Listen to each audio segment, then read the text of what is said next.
Welcome to Sports Talk with Steve Jones, the daily talk show with the voice of Penn State football and men's basketball. You never know what special guest may stop on by any given day. Now here's the man of the hour, Mr. Steve Jones. All right, so you're here this week. So let's at least start with this. Rory McIlroy is a golfer. Okay. That's right. That's right. No. He won that brand new tournament that they just started this year. That's the Masters. I don't know why they call it tradition unlike any other when it just started. Yeah. It's good to see him. Honestly, it's good to see him finally win it. It really is. Oh, he's one of the better guys to interview or talk to. I mean, covering U.S. Opens, he's one of the guys you enjoy talking to because he'll talk. So, good for him. That is incredible for him. History in just a bizarre round of golf, which made for great theater on Absolutely. TV. Great theater. And the class of Justin Rose showing through. Tremendous. Okay, we have to start with the biggest story in college sports, and that is Nico Iamaleava, the former quarterback at Tennessee. Nico Iamaleava. So this has several layers to it. You know, you've already had the usual, it's the NCAA's fault and so forth. Yeah, okay, we got it. All right. Okay, we've talked about this for years. The low-hanging fruit, this should have been done and taken care of years ago. Absolutely. Okay. So now once the low-hanging fruit is out of the way, because you want to avoid. Yeah, absolutely. If you can avoid it, If you want to avoid the subject. Not if you want to actually avoid the subject, you do that. Number one, does he have the right to feel that his market value is higher than his contract? Yes. Does he have the right to ask for more money because he believes his market value is higher than the contract he originally signed? Yes. Do the people signing the checks have the right to tell him no? Yes. 100%. Right? It doesn't hurt to ask. It doesn't hurt to have a feeling that your market value is higher. And at the same time, they have the option of looking at you going, I don't think so. What you don't do is skip practice. That's the part that made no sense to me. No. Tennessee on a Friday before the orange and white game does a walkthrough. There is no way in heck he's getting hurt doing this unless he trips over his own 2 feet. He's not going to get hit in the orange and white game anyway. Right? Sure. And the transfer portal opens on Wednesday. Instead, he doesn't show up on. There was a dinner that the quarterbacks have the Thursday before the orange and white game. I believe you crashed it a couple of times. I couldn't believe they told me I not only was not part of the team, I don't belong in the state of Tennessee anymore. That was a little hurtful, but probably accurate. And he attended it. Yeah. And the other quarterbacks were made available after the orange and white game, and they said they couldn't tell in a million years that he wasn't going to show up on Friday. They said everything just seemed normal as normal gets. Then Friday showed up, and he's a no-show, and the word is instead of getting, what is he getting, $2.2 million or something like that? He wanted to increase it. Yep. He wanted $4 million. $4 million, yep. Okay. And again, do I blame him for asking? No. Absolutely not. No, you can ask for a raise of work if you want. That's the way it goes. But they also have the right to exactly. They've got the right to say no. And here's why. Now, the transfer portal opens on Wednesday. We'll get to that part in a moment. He doesn't have an agent. Right. This is not one of those agent-driven deals. It sounds like it's the father is acting as the agent in all this. Okay. He signed this deal. When did NIL start? 22 or 23? It was March of 22, I think. I believe. March of 22, He signed it, which means he signed the deal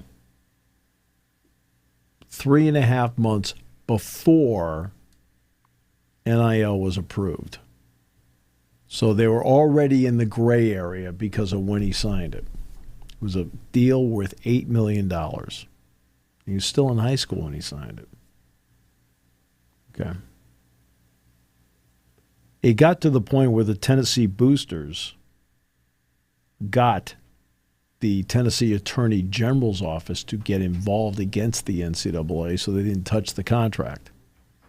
So they've already gone out of their way in a bunch of ways.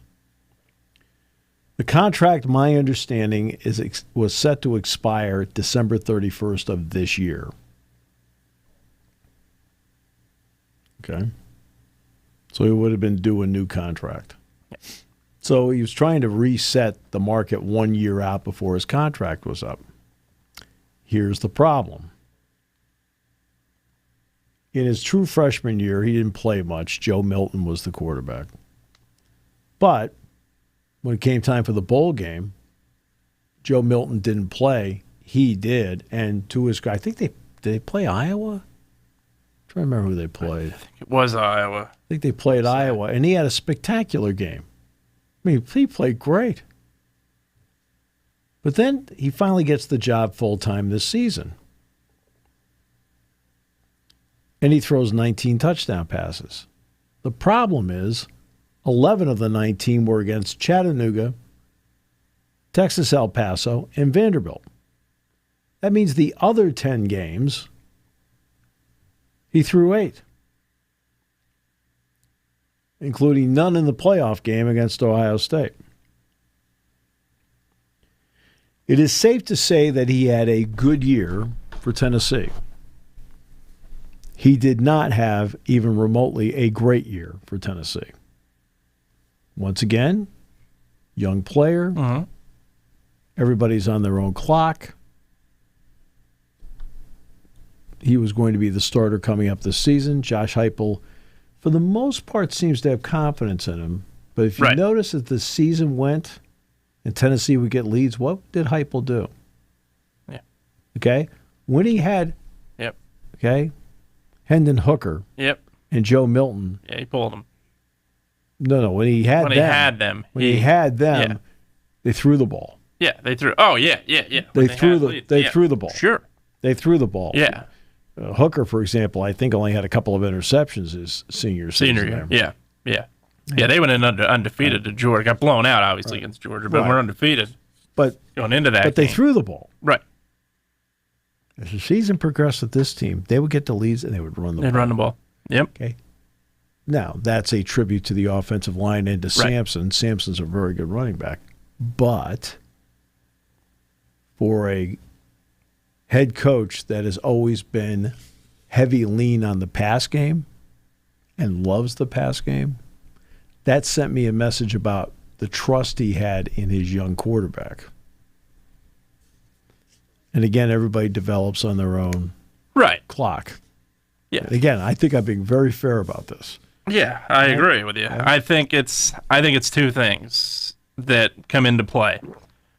Obviously, they did not clarify whatsoever when this first started. Absolutely not. That whether or not you can or can't hold out, so you have the right to do it, and you have the right to ask for a raise. Those two things for sure. The other part of it is, well, what do pro players do? Yeah, absolutely. They hold out. Absolutely. And the other part of this is you're seeing, especially at Oregon, you've seen now at Ohio State, you've seen guys go to other teams and be more successful and win national championships in some ways, like Will Howard did. Everybody is on the outside looking at that right now and saying, okay, well, maybe I'm just not being developed enough by the coach. Maybe I'm not going to put full blame on myself whatsoever. Maybe it isn't entirely the player. Joe Milton, when he was at Michigan, played against Penn State. Yeah. He was not very good. No, he wasn't. Right? But he got to Tennessee, and Josh Heupel did a good job. Same goes for Bo Nix. You saw flashes of Bo Nix at Auburn. You didn't see the Bo Nix you saw at Oregon at Auburn at all. Yep. And so I think now that is the mentality of a lot of quarterbacks now. You have the feeling of, hey, okay, well, even though I'm the starter here, I feel like I can go start somewhere else and be even better. And I could have a better coach, and I could have 100 things go my way. Doesn't always work that way. Doesn't always work that way. It does sometimes. But not showing up at practice. Right. No excuse for that. That is one where you sit back and go, okay, because the timing. The timing means everything here. Yes. The portal opens up Wednesday. Yeah. Just show up. Right. Well, just show up and do the walkthrough. Just show up and throw the ball around on 100%. Saturday. Then put your name into the portal, and guess what? Your value is going to be this. 100%. And instead of, I don't know. Exactly. Like, and is he going to pull this on us? Right? Because he's under contract. Right. He's under contract. Yeah. And he's not getting $1.95 to go out there. Exactly. And we're in a world now where you can say, yes, these are student athletes. And Josh Heupel did exactly what I would have done. I looked at him and go, 100%. Have a good Nobody's bigger than the team. Right. Had to take a walk. Absolutely. Right. And you can classify these guys and girls now where, yes, they're student athletes. It is basically a job at this point. And if you, let's say in the real world of you have a job, you don't show up your final 5 days of work, and you try to apply for another job, what's going to happen more often than not? There's going to be a lot of suspicion. Can talent trump suspicion sometimes? Absolutely. But to me, that's one thing, and I agree with you. Look at you. Yeah, that's right. But I think that, and that's, to me, when you look at that, it just does not set a good example. I agree with you entirely. When it just show up to practice, be a professional about it, the transition's going to be a lot more smooth. You have every right to transfer. You have every right to enter the portal. You have every right to go play somewhere else. It wasn't like he was sitting there and the portal opens in 6 months. No, exactly. Now, here's the quandary he faces. Yeah. I know somebody will challenge it, but because he is putting his name into the spring portal, it takes away 15 possibilities because the SEC makes you sit out a year if you transfer within the conference in the spring portal. If you were to do it in the December portal, you could go anywhere you want. But the spring portal, you have to sit out a year if you go to an SEC school. So that knocks out 15 possibilities for him. Now, I could see him going to Ole Miss and them suing, but it's going to be interesting to see what the market holds and where Tennessee turns in the portal to get somebody else, because Wednesday will be the day that the names will pour in. Sure. It'll look like Niagara Falls. Yeah, 100%. When it pours in, especially with this 105-man roster limit potential. Again, we'll see what the final outcome is, that walk-ons will be grandfathered into this. But that is that's the issue you have here. He walked out on his team. Yeah. He overplayed his hand. Yeah. Right? He already has a contract. Do I blame him for wanting more? No. No, you can ask for more. Do I blame them after the season he had of them saying no? Yeah. I 100% agree, right? yeah. Right? So now you have to make a choice. And he went out and, in my opinion, did it the wrong way. There's a right way and a wrong way.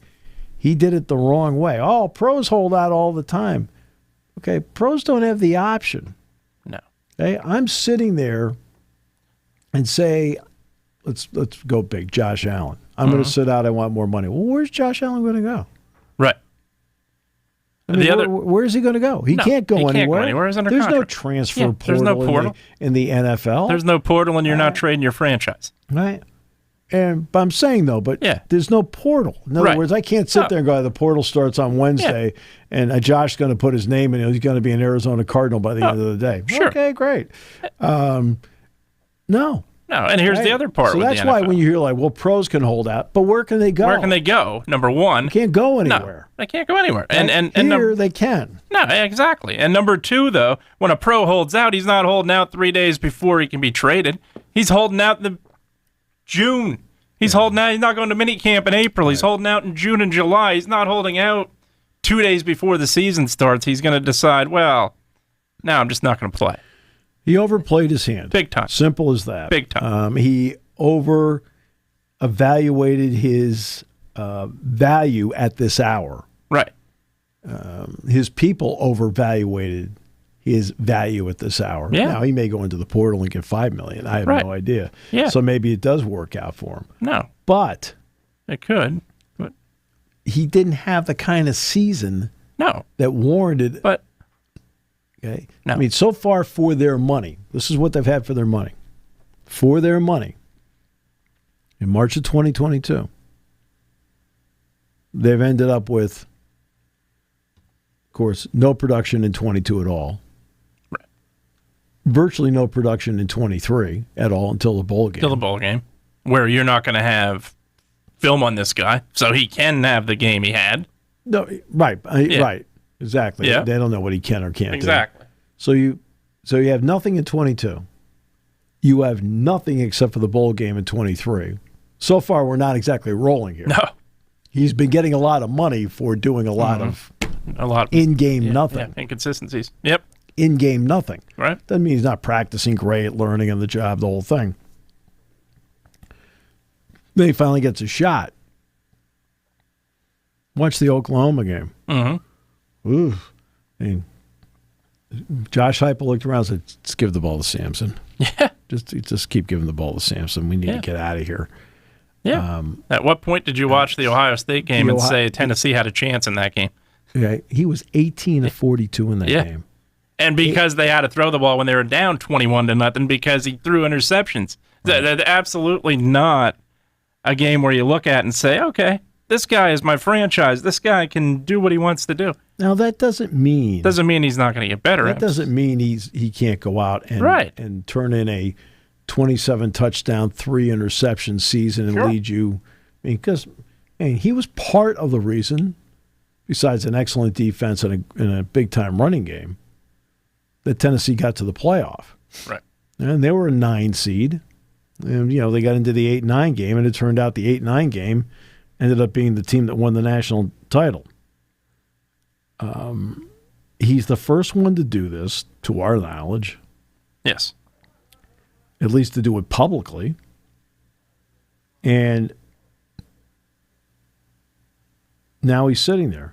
I mean, he was a high school senior who got $8 million. High school senior. Yeah. Okay? I mean, they did this before NIL was official. And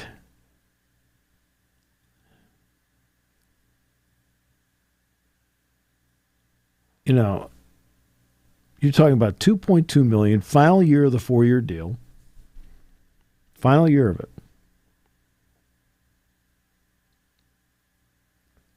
It runs out December 31st. And, of course, you're now in his camp, and you're looking around, and you see Carson Beck getting more than $3 million. They probably believe in his camp, and he probably believes in his camp, that he's a better quarterback than Carson Beck. There were moments last season where I thought you were a better quarterback than Carson Beck. There were many times I thought that. And yet you're still sitting here with me. That's right. Georgia never called me. That's why they lost to Notre Dame. Oh, brutal. And it's also why Kirby Smart has a national championship.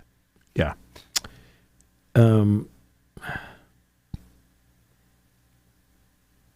This is one of those moments where it is not a defensive end where you have 5 or 6 of them, and you rotate them, and he wants out.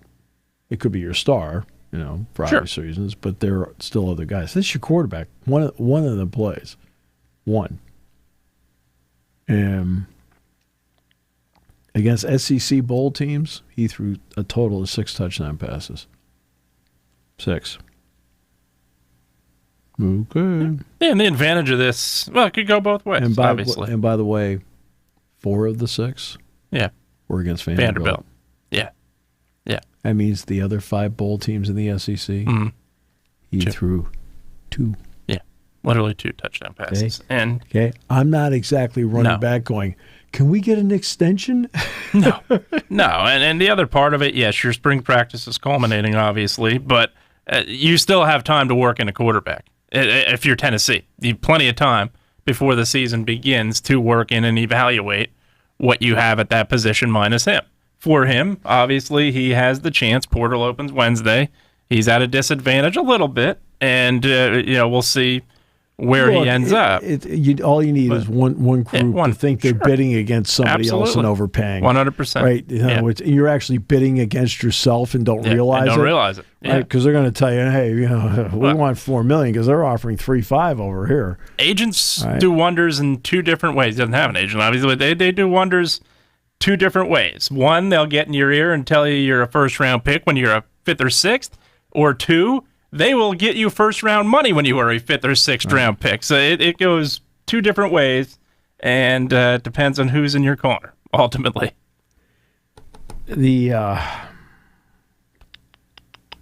Remember, when he signed, everybody thought the NCAA's pay-for-play ban seemed enforceable. Absolutely. Okay? And there was no stated requirement, by the way, that he play for Tennessee to get the money. Even more intriguing. But there is also a standard integrity clause. Mm-hmm. One which you violate every That's show. Right. That's right. If he does not conduct himself in a manner exhibiting utmost character and integrity, they can sever it. So, in order for him to move to another school, he's going to have to terminate this deal. Yeah.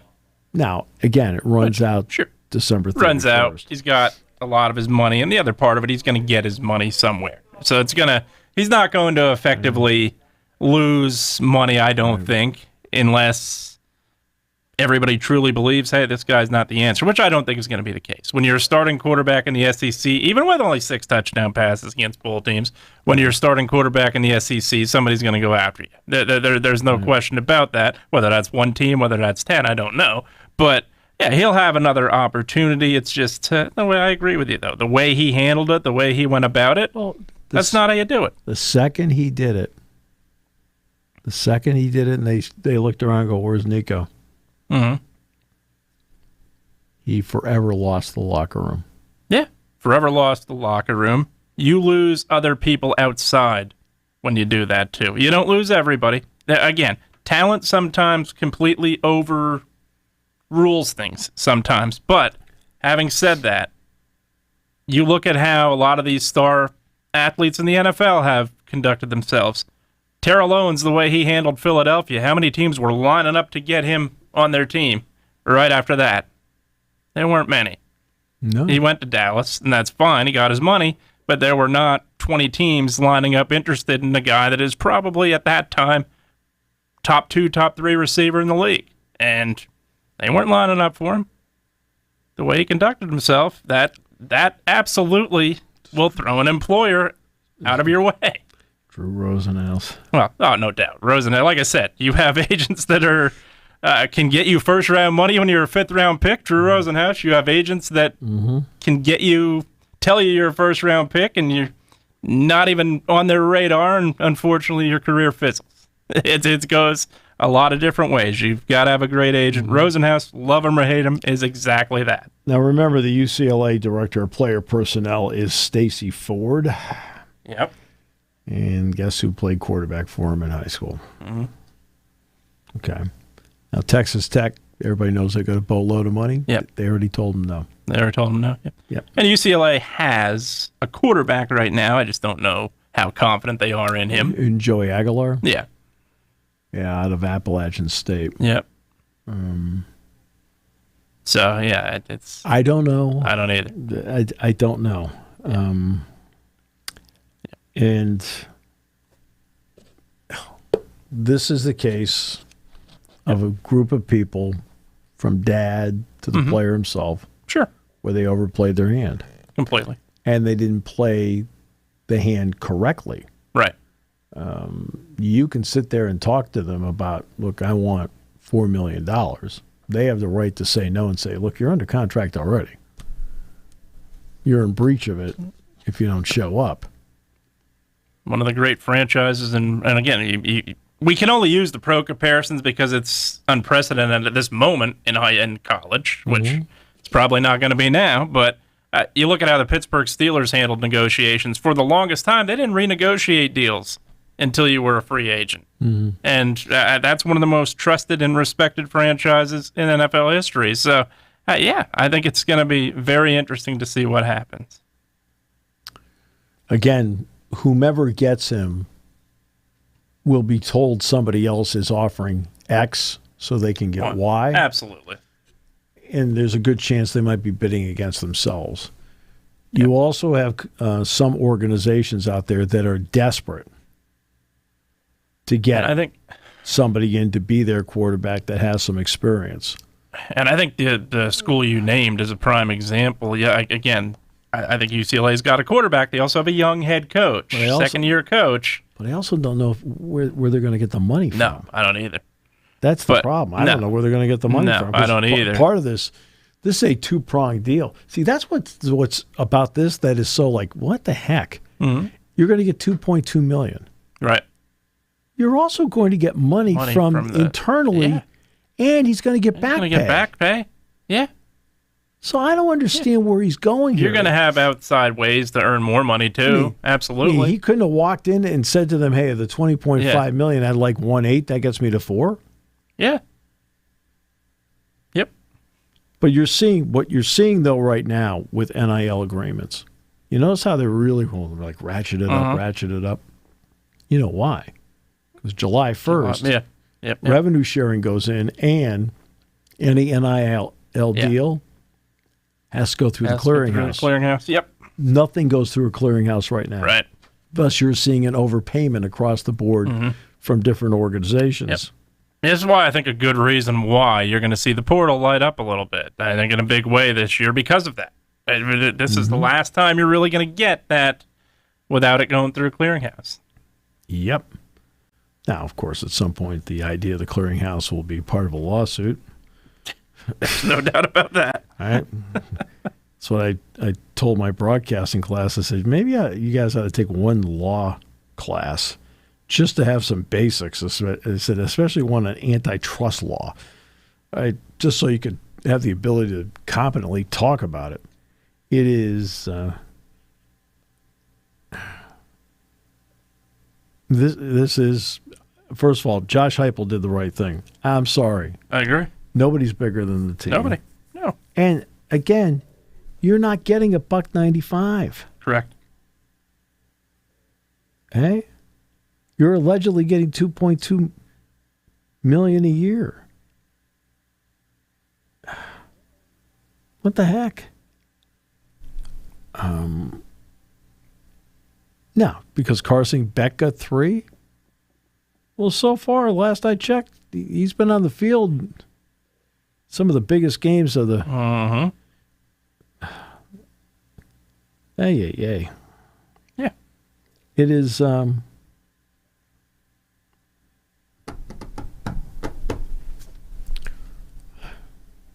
Will Howard won 4 playoff games as a starter. Drew Aller won 2. Yeah. Riley Leonard won 3. Quinn Ewers won 2. Nico won none. Yeah. In fact, was non-competitive.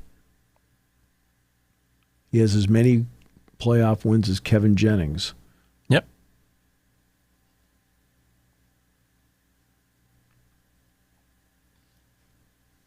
Played about as well as Kevin Jennings.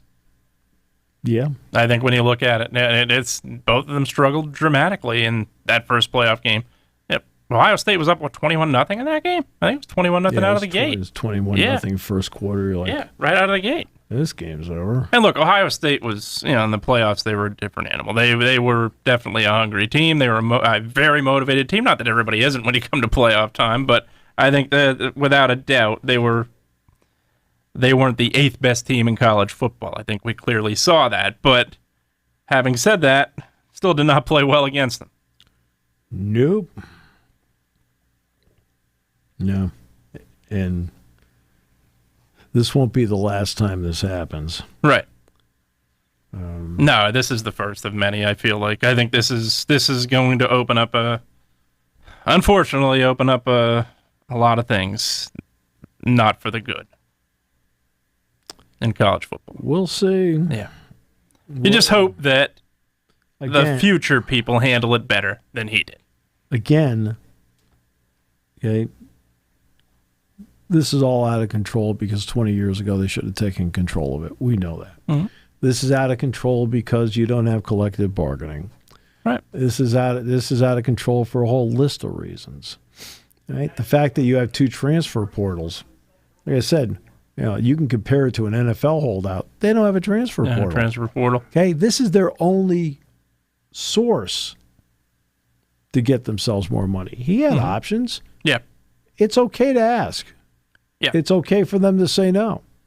Yes. Then it's up to you to make decisions. Right? He made a bad decision.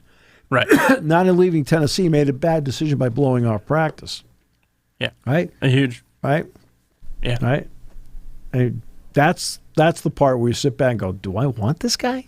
Right. Yeah, when you blow off, again, you have to use the job comparison at this point. You have to, with the money these athletes are now making, you have to almost use that comparison. You blow off the last 4 shifts of your job and you apply for another job, what's going to happen? Not everybody's going to want you. And that's, I think, where you're looking at right now with him, there's no question about it right now as we look at it. Yeah, I mean, that's what he did. Yeah. Right? And, I mean,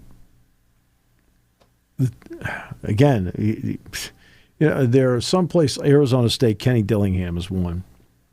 If a guy puts this, most guys, when they put their names into the portal, they're done. Okay? Sure. Not at Arizona State. Kenny Dillingham says, hey, when you're here, give it everything you got. If you go someplace else, do the same thing. But he does not kick you out. No. When you put your name in the portal. This would be a little different. To walk into the locker room, do you think you're going to get universal support from people that are going, oh, yeah, we had to go out there? They're going to say it happened once. Who's to say it's not going to happen again? Right. I mean, who's going to say the Thursday before the Arkansas game, you don't do the same thing? Yeah. And this is also why I think when you look at it, people have compared college football now to free agency. Yes and no. Yes, you're free to go. Yes, you are free to enter the portal. Free agency in the NFL doesn't always mean that. You are not always a free agent like you can be in college. Pat Mahomes loses the Super Bowl. He can't up and say, I'm out of Kansas City. Right. He's under contract. That's the big difference right now that coaches face, the unfortunate dilemma that coaches face now as we enter what we've entered in college football. Why do you think coaches don't put out depth charts anymore? Yeah, absolutely. Agreed. And it's not, part of it is, hey, you can look at it doesn't take much to look at a tape, figure out who's playing. Okay? Right. But they don't want to announce, there is not a coach in the country, very rare, where it's absolutely obvious who the starting quarterback is. Then you talk about that person as your starting quarterback. Mm-hmm. Anytime you're in a situation, let's take Ohio State. Ohio State's in a situation we've had a couple of guys battling it out, and a lot of people say it might be Junior saying, we'll see, don't know.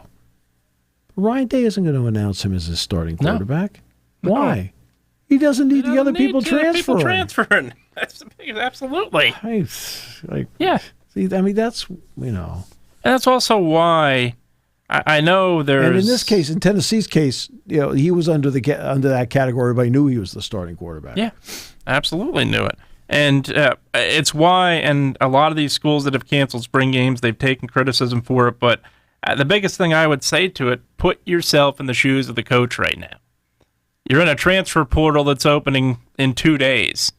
You're putting guys on the field where you're tipping your hat a little bit to what you're going to see come fall. That is a difficult spot for a lot of coaches. And that's why these spring games have had to change the way they have to those that are having it. Yeah. To those that are not having it, I don't blame them at this point, unfortunately. And it is unfortunate in a big way because, look, you have to address the elephant in the room. The cost of sporting events has gotten astronomical this day and age, no matter the sport. Yep. Spring game is one of those affordable moments for families. It's very difficult to have to cancel that or get rid of it. Sure. And unfortunately, it's the hand now that is being dealt to these coaches and these schools. Look, again, does he have the right to ask for more? Sure. Yes. 100%. Would I encourage him to ask for more? Yeah. Do they have the right to tell him, no, we think you're being, you have a contract. And by the way, it's a darn good one. Yeah. Right? If you're scheduled to get $2.2 million here. Yep. Okay. And they have the right to say no. Yeah. But then he overplayed his hand. Completely. What do you think? By sitting out of Friday's practice, they were going to go, oh, here's the $4 million. Yeah. They looked at him and went, no, Okay. you're not getting $4 million. Show up. Yeah. He didn't show up. Yep. Well, okay. Well, that at this point now you have cast yourself as being bigger than Absolutely. the team, And that does not work. will not work. Will not work for any good and great coach. And not only great coach, obviously Bill Belichick wouldn't put up with it. Bill Belichick would have you out the door in 2 seconds. But and that's Nick Saban, Mike Krzyzewski, guys like that, same thing. But even as a good coach, you are not going to put a guy above the team and cave in. It doesn't happen. Yeah. Yeah. Otherwise, you'll be unemployed. That's happened quite a bit at the pro level. So this is one of those, I think it's an inflection point. Mm-hmm. I agree. I think that you're going to see contracts. That Yes. contracts will include buyouts. You will. No, they're not going to be 10-year deals, 5-year deals, whatever. You're going to see a lot of probably 1 and 2 year deals. Yeah, you're not going to be able to have. All right. So, of all the issues you have to deal with, I mean, look, Josh Heupel handled it the right way. He looked around and goes, "See, the heck with this. I'm not going to deal with this." Right. Right? My team doesn't need this. You look around the locker room. One of the keys to being in the locker room is that you have to have everybody want to be there. Well, if he wanted to be there so badly, he should have been there. Right? Yep. He decided it was more about him than about the team. Okay? That's why if I'm sitting there in player personnel, even though I think he might, quote, help us, I'm a little cautious about going with him. If it's close between him and somebody else, I go with somebody else because they haven't done this. Again, who's to say, okay, Matthew Sluka, I never would have brought him in. I know we're talking $100,000. But he quit. What do you mean you quit? No, he did. I can't remember where he ended up. He did transfer. Yeah. And James Madison, maybe? I think so. I think it was, the Dukes, I believe. Yeah. But I don't take him. No. Why don't I take him? Not because he's not talented. Maybe he's a fine character guy, the whole thing. But 3 games in, he quit. He quit. Like, You don't do that. you quit? Yeah.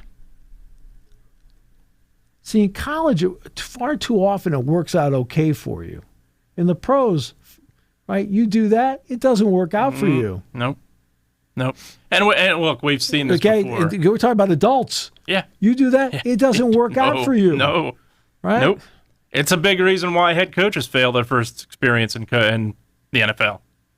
It's a lot different. Pete Carroll's not pulling Drew Bledsoe into his living room and saying, here's why you should be my quarterback. It's not happening. Well, that's why I talk about the draft process all the time. I mean, Abdul Carter's meeting with the Patriots today. He did meet with Tennessee, by the way. Tennessee, yeah. So he's met with Tennessee, the Giants, Cleveland, and now the Patriots. Others have asked to talk to him. I think my understanding is that that he's only meeting with these four. Yep. So they're the same. Because I talked to Vic Carucci on Saturday. Speaks very highly of you. He should. No, he looked at me. He says, "Oh, Steve, my lord." I said, "I know." I'll tell you, it's. I said, "I know." At least he got the last name right. It's an issue. But we were talking about this, and we both agreed that Cam Ward was one. Probably. The mystery is now Cleveland and the Giants, and then of course the Patriots. And the Patriots have been looking at Will Campbell, the tackle from LSU. Who's got one slight issue. That's arm length. Like, you're going to be a tackle in the NFL. You better need that. You better have length. And that is an issue that's been brought up about him. Okay. Right. So they're going to meet with Carter. And, I told Vic, I said, to me it's simple. I said, these teams need everything. I said, they need to get the best player. Regardless of position. Because they're in this position because they need everything. In other words, the Patriots don't need just an offensive tackle to get to the next level. Right. They've got guys all over the place they need to get. Yeah, they're weak on the field. So you might as well get the best guy. Cleveland, right? Same. Okay? They don't just need a position guy. Right. They need to get the best guy. Now, if they think that's Travis Hunter, fine. If they think it's Shedeur Sanders, fine. If they think it's Abdul Carter to put him opposite of Myles Garrett, fine. But they need to get the best player. Because they just signed Joe Flacco. Now, it's a 1 year. They've got Kenny Pickett. They've got it's a 1 year. Yeah, but you know what? If I'm Kenny Pickett, I'm looking at that going, oh, boy. Because what did Joe Flacco do? Yeah. He led the Browns to the playoffs 2 years ago. Yeah. Okay? And, in other words, there's still Kevin Stefanski knows who he has. And maybe at this point he's eroded enough where it doesn't help. Or maybe he's still got some of the same skills that got him into the playoffs. The Giants at least have Russell Wilson now. Yeah. Okay. Again, when you were at the top of the draft, you don't just have a need. Yeah. You've got needs everywhere. Yeah. I mean, everywhere. Where you sit back and go, oh no, we're great in this. Nah, you really aren't. There's a reason why you're 3-14. Exactly. There's a reason why a lot of these teams are drafting high over and over again. Yeah, you're 3-14 because in most areas you're not good. You're not very good. So who is the best player available to start filling at least one of the multitude of gaps that you have? That's why quarterbacks get overdrafted. Absolutely. They get so locked in on, I've got to get the quarterback, which I get. I get it entirely. I completely get it. I get it entirely. Right? If I'm Tennessee and I think Cam Ward's that good, I draft Cam Ward. I need the quarterback. But Tennessee also didn't go out and sign anybody. Right. Okay, they traded Mason Rudolph back to the Steelers for 7 first-round picks. It's kind of a lot. They drafted a high first-round pick who may be on the bench. And that is so I understand that part. The 2 wild cards in this draft, without question, are the 2 Colorado players, Shedeur Sanders and Travis Hunter. Yeah. Right? I don't think Hunter's a wild card, but the fact is that he's in that category where if you're asking yourself, okay, who's the best available player in the draft? Right. Carter's going to be one name that comes up. Hunter's going to be the other name that comes up. Absolutely. That's why I say that's a wild card. Yeah. Sanders is only a wild card because he's a quarterback. Yeah, absolutely. I think Sanders, depending on what happens, where the dominoes fall, could fall out of the top 10. The other two guys you said aren't falling out of the top 10. Well, now New Orleans has got to sit there and make a long, hard call here because they do not have Derek Carr. Derek Carr, yeah, absolutely. They don't have Derek Carr. So now that may change their mindset if he's sitting there. Yeah. Yeah. If he's sitting there, or maybe they sit there, maybe they shock everybody and they take Jackson Dart. I don't know. And that guy that is currently a free agent has option 2 now as well. Obviously, with Could you picture him eating Creole? Nope. Could you picture him in the Big Easy? Could you picture the Saints fans being patient with him, or the Steelers fans, for that matter? Steelers fans. I'm not so sure. Steelers fans. I think, to me, and look, I'm not a GM, and I think they still think Terry Bradshaw can play. Right, and they didn't draft Dan Marino either. And I think I'm not a GM. A lot of you are saying thank goodness, but I think to me you've got to look at it two ways. You've got to look and say, hey, do we have a quarterback on the board that is surefire, probably in all likelihood cannot miss? That doesn't happen often. The Indianapolis Colts took 2 of them, in my opinion. I think Luck was in that category despite retiring early, and obviously Manning. But there are not a lot of times when you look at a quarterback and say, hey, I'm not messing with this guy. If there is that guy, you draft him. But otherwise, it's up in the air. You're right. I think you take probably the best player available, and if you have rentals at quarterback, which these teams have, Giants have Russell Wilson, as you said, Browns have a rental, I think, for the most part, then you take the best player available. Right, exactly. Yeah, and that's what we're thinking. Now, the Patriots have Drake May. Yeah, so the Patriots are settled. Okay, so that's why. Not settled, but they're not taking that's why they're thinking about a tackle to protect him. I've got that part. Which they could do. But you can get other tackles in the draft. Yeah. Right? I need to get the best player. Yeah. You need the best player available. Absolutely. And is it going to be a guy that is going to help my team? And it's, I think those of you, the younger listeners out there don't remember the show Coach. But it was a phenomenal show. Craig T. Nelson was incredible. And you go back to when they were Minnesota State head coaches. They went to Orlando in the NFL, had the first pick in the draft, and I'll never forget Luther saying, where are we weak? And Craig T. Nelson saying, on the field. Yeah. That is where a lot of these teams are weak. That's right. And that's absolutely why you have to go with the best player more often than not.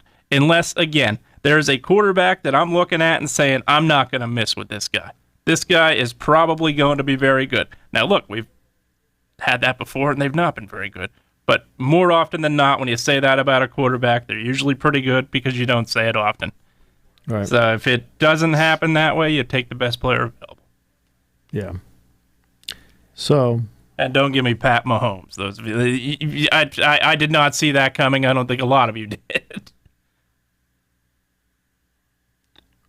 Did he have talent? Yes. Was he a guy that I thought was going to win 3 Super Bowls and probably more when it's all said and done? No. No, but you also felt that Garcia was going to win Super Bowls. That's right. I thought JT O'Sullivan was going to win. Blaine Gabbert, Cody Pickett. These are your people. These are your people. I mean, these are your people. The 49ers. Which brings us to 49 good San Francisco seconds. I'll tell you what. Well, congratulations to Brandon Ayuk. How's that? Brandon Ayuk getting married over the weekend. That is about the 49 best seconds the 49ers have had this offseason so far. This is where we've gone. We'll see where they draft. I think, to me, it's going to be very interesting where they draft. Brutal. Because if they take the best player available, there's a chance a guy in Penn State's going to be in the conversation. Mm-hmm. And they're also certain guys do $20 million in a little bit for the 49ers that I'm not sure they want to pay $20 million to because he's not in the field 16 games out of the year. So I think the draft is going to be very interesting, especially the first pick for the 49ers. Where do they go? They need help on both sides of the tackle, offensive and defensive. Need a pass rusher. Too bad Abdul Carter doesn't fall that far, but I think it's going to be interesting because I think if they take best player available, then that tight end for Penn State is going to be in the conversation. I don't think there's any question about it. I think Tyler Warren's name is going to be brought up, especially the way Kyle Shanahan likes to use tight ends in that system. I think there's a chance his name is brought up by the 49ers if they're going best player available. And again, other reason, George Kittle's due $20 million very soon. Will they pay it? I'm not so sure. I think that the $20 million, the 49ers usually give it to the security guard. They do. Give it to the security guard. I mean, they need to protect. Take it from the fans. They need to protect Kyle Shanahan. Kyle Shanahan and a few other people.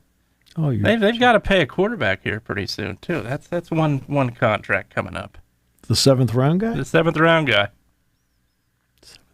Again, more reason why in the beginning of the draft, if you don't have a surefire quarterback that you can look at and say, hey. 7th round guy. 7th round. That Brady guy was 6th round. That Montana guy was 3rd round. Jalen Hurts was 2nd round. None of these guys were top 5 picks. You have a top 5 pick. That means you probably, Drew Brees, another one. That means you probably have a high 2nd round pick too. Evaluate where you're weak. And it's usually on the field. It's not often that it's not the case with these teams that consistently draft in the top 5 to 10 every year. Wow. That's why, again, if there is not a quarterback where you can look at and say, yeah, this is going to be my franchise. I mean, it's not always like you're weak on the field. I mean, normally, like, a really good coaching staff that has a feel for the game, right? Under the new overtime rules, which in a lot of times these top 5 teams do not have. Which under the new overtime rules means you put your defense out there first. Yes. Oh, that was your team. I'm sorry. I feel awful about that. I feel terrible about that. I forgot that was your team. I'm sorry. Hey, how much money that dude getting paid? Yeah, he's getting paid quite a bit. Yeah.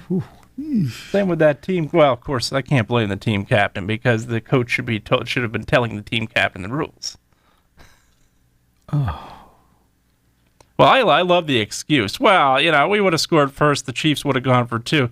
Guess what? No. The Chiefs were going for 2. No, we would have gotten the ball. We would have gotten the ball back. Yeah, we would have gotten the ball back. Right. And we would have gone and we would have eventually gone for 2. You wouldn't have gotten the ball back. Chiefs would have scored and went for 2. So it wouldn't have happened. It's your guy. Yeah, especially the way the Chiefs were moving the football when Greenlaw went down. No, they weren't getting the ball back. Your guy. Yeah. Okay. This is your guy. Praised repeatedly on television sets across the country. Every game. Every game. Praised more than the players often. Okay. This is what Kyle Shanahan and Fred Warner are the most praised 49ers I've ever seen. Fred Warner, for good reason. I think he's the best linebacker in football. Kyle Shanahan still got some stuff to prove. He's a great coach. It does not mean I don't think he's a good coach. No, I think he is a good coach. I do think he's a good coach. Good offensive-minded coach. But there's more to... What I try to tell the students in class is this. Yeah. Do your own work. Do your own thinking. Mm-hmm. Okay? Right. Every game he gets praised by people because they're just following a narrative here. Mm-hmm. Yeah. Right? It's okay to sit there and say, hey, look, when he's behind 10 points in the third quarter, those praises shouldn't be there. This is not a guy that comes back from as a coach, leads his team from behind very often. Right. I mean, they've been a front-running team when they've won. Absolutely. Right? And that's okay. That's fine. I mean, playing with the lead is big. Yes. But again, we keep hearing the same narrative over and over again because people don't want to do their own thinking. Right. Right? You don't want to come off as the guy that's anti. Oh, did you hear he didn't praise him? It's okay not to praise him. It's okay to say, he's a really good coach. I said, but yeah, right. Guess what? I said there are some issues. Sure. Where you got to sit back and ask yourself, and that's one of them. I mean, in overtime, he made the wrong move, absolutely. I've never heard. See, one of the issues that you have, right, in how things are covered, is that when they got to that overtime, did you hear anybody on that broadcast say they should go on defense first? No. Want to know why? Yeah. Because all they know is the pro game. Yeah.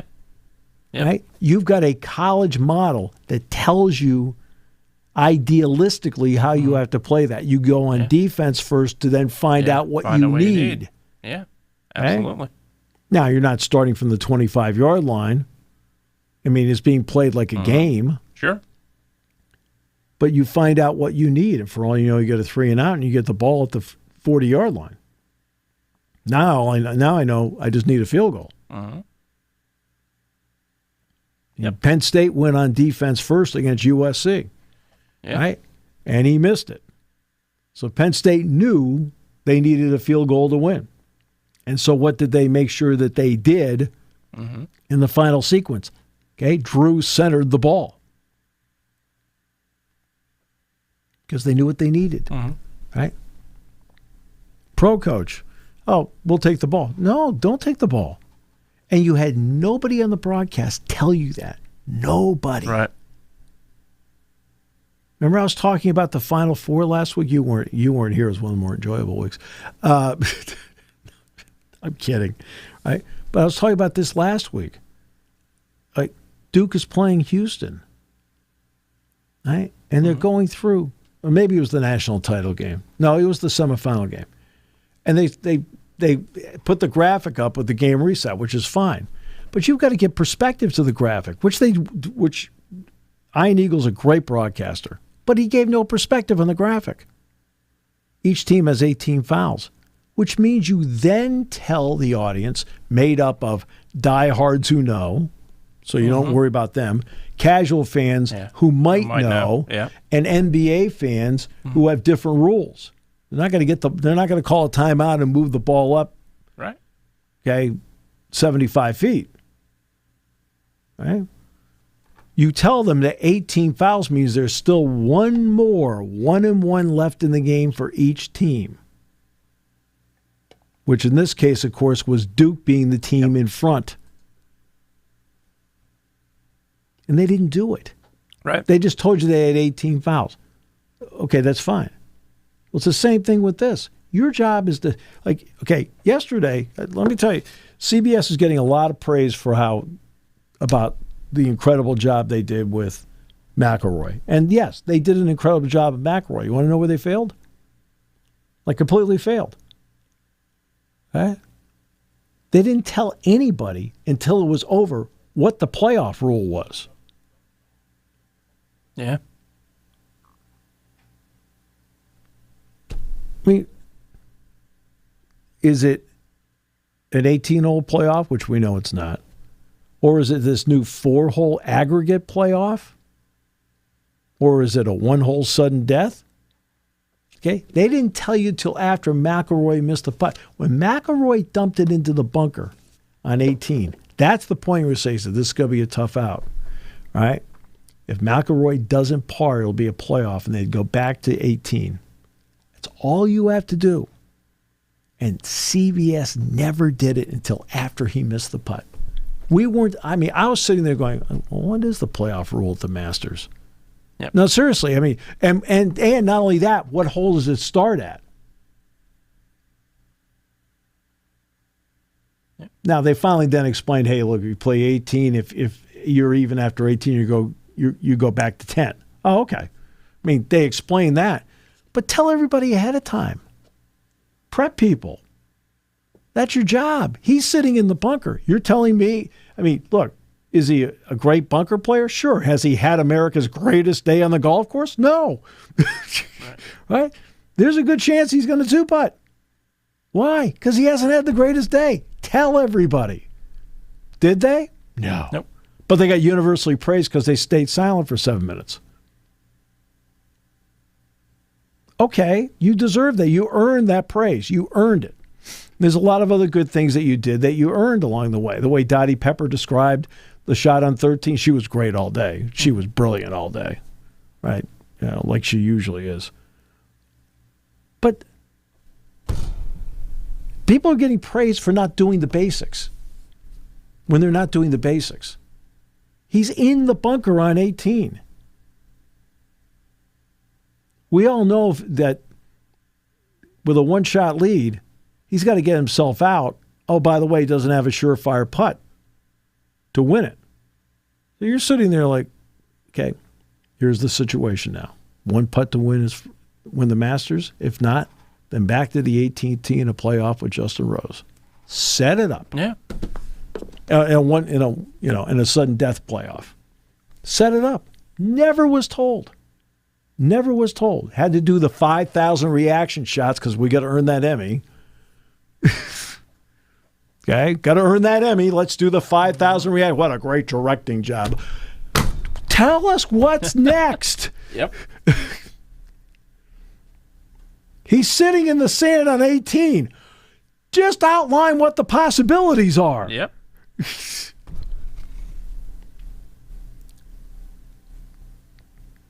Yep. Because not every playoff is the same.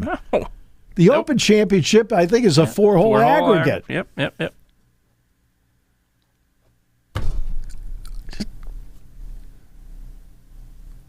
I'm sorry. I can't, that's that. I don't understand why not talk about it. Shouldn't you prepare the fans for what is? Same thing with they have 18 fouls. Okay, they got 18 fouls. Now explain to the casual fans and the NBA fans that means there's still one more 1-and-1 left in there where the door is still open to foul and he misses the front end, which, oh, by the way, Proctor did. Yep.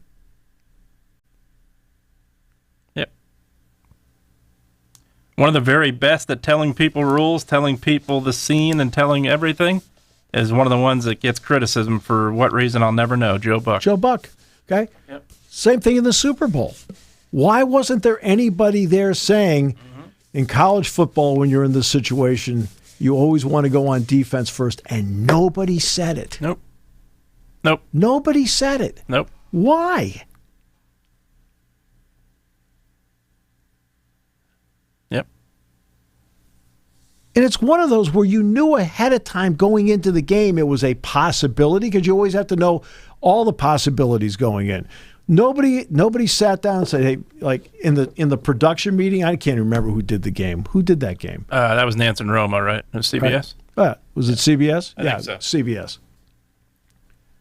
Nobody sat down in the production meeting and said, hey, this thing goes to overtime, right? Okay, this is not like each team's going to get the ball at least once. Over here in the back, in college football, when they win the toss, they want to go on defense. They want to see what the other team does first so they then know what to do. They score a touchdown. Guess what? I'm going for it on every fourth down because I need a touchdown. Then I can make up my own mind about whether to go for two or tie it. They didn't talk about this? They had 2 weeks. They didn't talk about it? And I think that was the playoff scenario all the way through. In other words, the first playoff game, you have to talk about it. Yeah. I mean in a production meeting. I don't mean on the air. Right. Okay? In a production meeting, isn't it brought up by somebody? Anybody.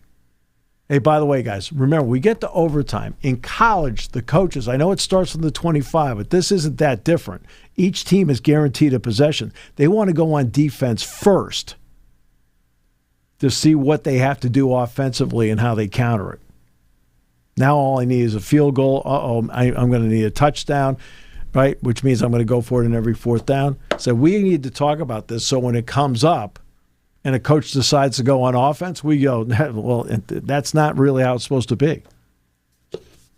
And again, there were no playoff games that year until the Super Bowl. Right. Nobody brought it up. What a great broadcast. Over here in the back, no, it wasn't. Right? You missed on a big one. Right? Final Four, you missed on a big one. Yesterday, too late on a big one. I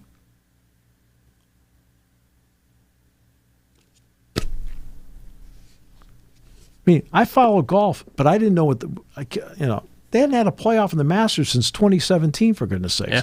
I'm supposed to remember 8 years ago what the playoff format, and I couldn't watch that day because when Garcia won over Justin Rose because I was traveling. So I hadn't seen a playoff in the Masters since Bubba Watson when he beat Adam Scott. I'm like, and everybody has a different playoff rule. I don't know what theirs is. I just couldn't remember it. I mean, I almost had to go on my phone and look it up. Budenholzer got fired by the Suns. Everybody's firing. But, like, okay, that's not...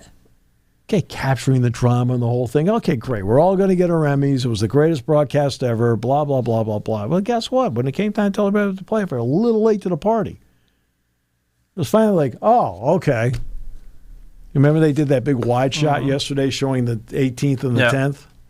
That's when they find... You don't tell them then. You tell them as he's walking up to the bunker.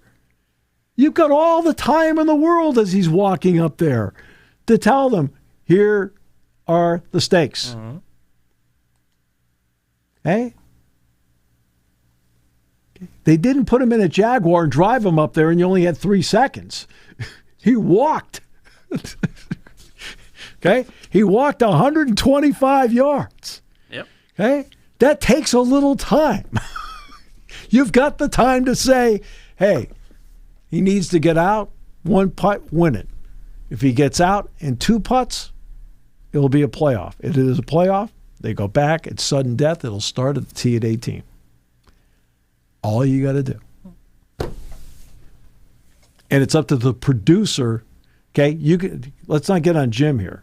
That's not me getting on Jim Nance. The producer has to be the one. Hey, Jim, remind everybody of the playoff here. And the director, no, we got more pretty shots to show. More reaction shots. Oh. We're going to get an Emmy. Which nobody's going to watch. Right. The only time I watch award shows is when you're getting one. That's about it. Yeah, I agree. How many have you won? How many awards have I won? Yeah. Just one that I know of. Was I there? Nope, I don't think so. What was it for? PAB. You got a PAB award? I do have one. Really? Yeah, for high school. Oh, you deserve that. That's great. That's great. I didn't know that. Yep. That's marvelous. Are you a member of the PAB? No. Oh, okay. That I got to do. But well, if you're talking about if you're talking non-sports, I've gotten plenty. Obviously, academically, I was pretty good. Honor societies. Jeez, I'm waiting for the moment it shows up on this show.